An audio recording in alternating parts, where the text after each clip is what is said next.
Boa tarde, me chamo Carlos Henrique, sou do oitavo ano B e eu vim apresentar um trabalho sobre o artigo expositivo sobre o LGBT.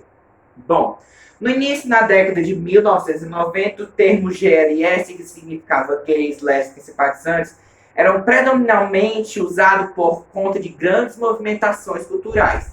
Mas de uns anos para cá, as pessoas passaram a utilizar a sigla LGBT, quando se refere à comunidade após isso, com novas configurações de formas, de expressões, a sigla simplificou para LGBTQIA+. Quando se fala sobre orgulho LGBT, movimentos, lutas e sobre querer a inclusão dessas pessoas na sociedade, sobre ter direitos iguais, valores e respeito, porque respeito é bom e todo mundo gosta, LGBT é uma luta diária pela democracia, para que ao final todos tenham de fato os mesmos direitos como cidadãos.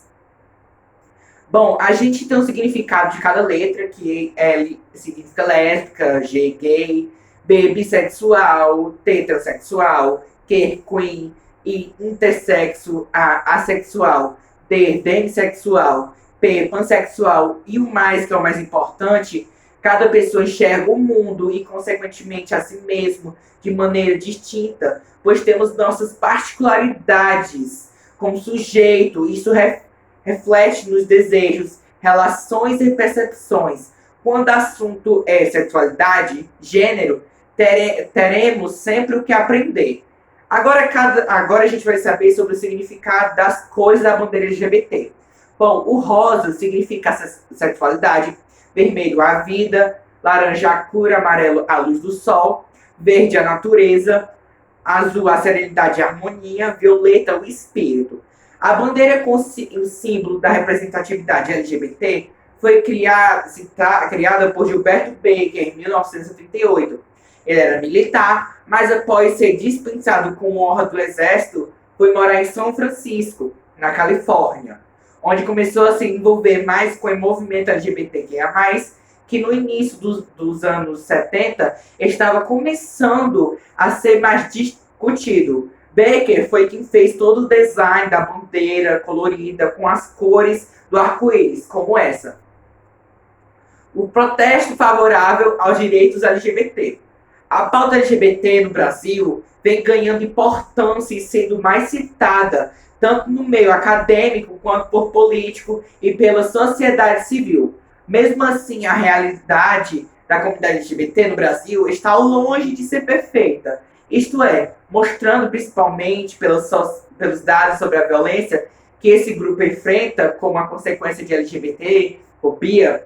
No dia 17 de maio é comemorado o Dia Internacional contra a Homofobia.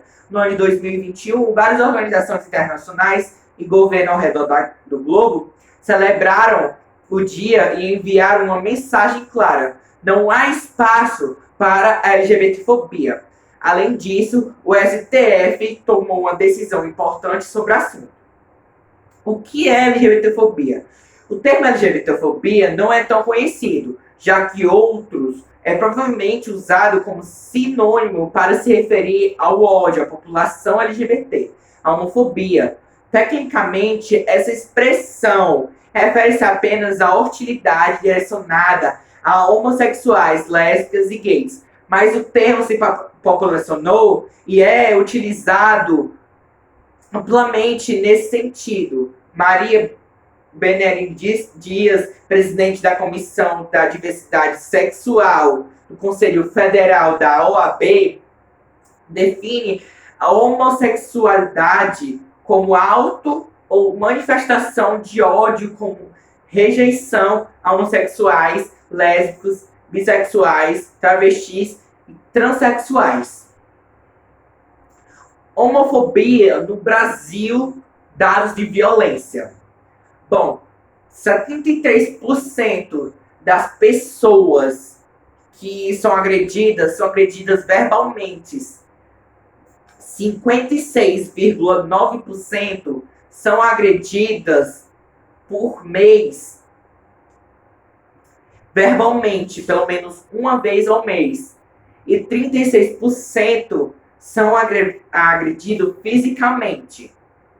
Ao falar da LGBTfobia, Uma das dificuldades encontradas é a falta de estatísticas oficiais, enquanto governos de vários países, como dos Estados Unidos, preocupam-se em levantar dados que ajudam a entender a realidade da comunidade LGBT local. O Brasil toma poucas atitudes nesse quesito. Luiz Monte, antropólogo e fundador do grupo gay da Bahia, GGB, afirmou que a ex-presidente Dilma prometeu aprovar a lei de criminalização da LGBTfobia, mas foi durante seu mandato que o PLC, projeto de lei complementar, foi arquivado. Michel Temer, por sua vez, nem mesmo concordou em realizar uma audiência com representantes do movimento LGBT. Alguns estados, como o Rio de Janeiro, produzem relatórios sobre a violência motivada por LGBTfobia, mas essa não é uma prática comum e não existe em níveis federais. Sendo assim, é necessário recorrer ao trabalho de organizações não governamentais. Para obter dados sobre LGBTfobia no Brasil, o mencionado Grupo Gay da Bahia, fundado em 1980, é uma das principais instituições que levaram tais informações no país. Segundo pesquisa feita pela ONG, Organização Não Governamentais, a cada 20 horas um LGBT morre no Brasil por serem LGBTs. Ou seja, por conta da LGBTfobia, o grupo também registrou um aumento de 30% nas mortes de LGBTs em 2017, quando 445 pessoas foram mortas, em relação a 2016, ano em que 343 mortos foram motivados por LGBTfobia. Já em 2018, esse número caiu, mas ainda se manteve alto, com 420 mortos. Dentre as 445 vítimas de 2017, 387 foram assassinados e 58 cometeram suicídio.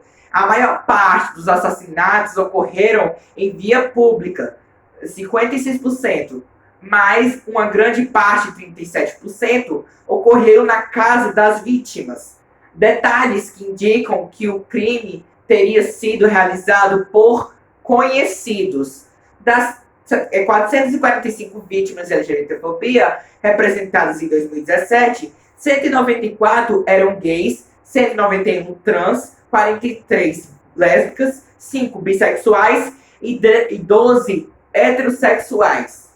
Muita gente pode achar que esse número pouco significa, mas em comparação com os Estados Unidos, por exemplo, as trans brasileiras correm um risco 12 vezes maior de sofrer mortes violentas do que as estadunidenses. Esse é apenas um dos levantamentos que apontam o Brasil como os países que mais matam pessoas trans.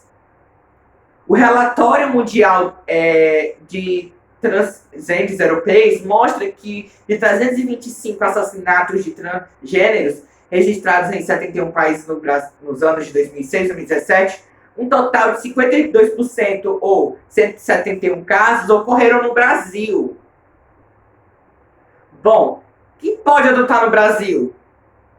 A adoção no Brasil ocorre por processo judicial e é regulada pelo Estatuto da Criança e do Adolescente, o ECA, Lei 8.069, artigo 90, o qual estabelece requisitos objetivos e subjetivos para que alguns possam adotar uma criança ou uns adolescentes. Ou seja, casais homossexuais sim podem adotar. E para concluir, o Estatuto da Criança e do Adolescente tem por objetivo verificar a qualificação, a capacidade para adotar, estabelecer necessidade de rigor na análise dos futuros países, tanto héteros como os homossexuais, sempre com o interesse de resguardar o melhor interesse da criança, sem que a orientação sexual seja um fator favorável ou desfavorável ao deferimento da medida. E é isso. Muito obrigado.